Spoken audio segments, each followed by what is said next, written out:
بسم اللہ الرحمن الرحیم۔ السلام علیکم۔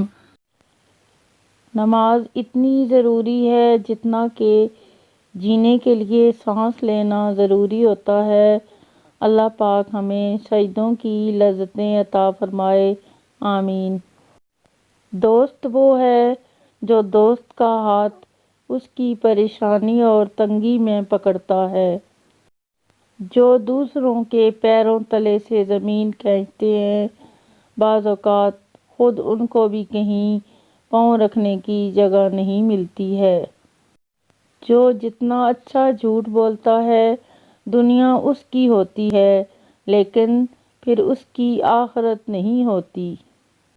رسول اللہ صلی اللہ علیہ وآلہ وسلم نے فرمایا، وہ شخص ہرگز آگ میں داخل نہیں ہوگا جو سورج نکلنے اور اس کے غروب ہونے سے پہلے نماز پڑھتا ہے، یعنی فجر اور عصر کی نمازیں۔ ارشاد باری تعالیٰ ہے، جو تمہارے پاس ہے وہ ختم ہو جائے گا اور جو اللہ کے پاس ہے وہ باقی رہنے والا ہے۔ لوگ اچھی سیرت کو نہیں بلکہ اچھی صورت کو ترجیح دیتے ہیں۔ ضرورتوں کی وجہ سے نہیں، خلوص کی وجہ سے تعلقات قائم رکھو۔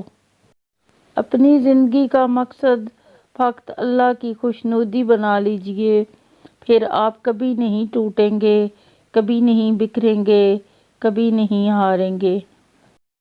حضرت ابو ہریرہ رضی اللہ کہتے ہیں کہ رسول اللہ صلی اللہ علیہ وآلہ وسلم نے ارشاد فرمایا، اس شخص کی نماز نہیں جس کا وضو نہیں، اور اس شخص کا وضو نہیں جس نے وضو کے شروع میں بسم اللہ نہیں کہا۔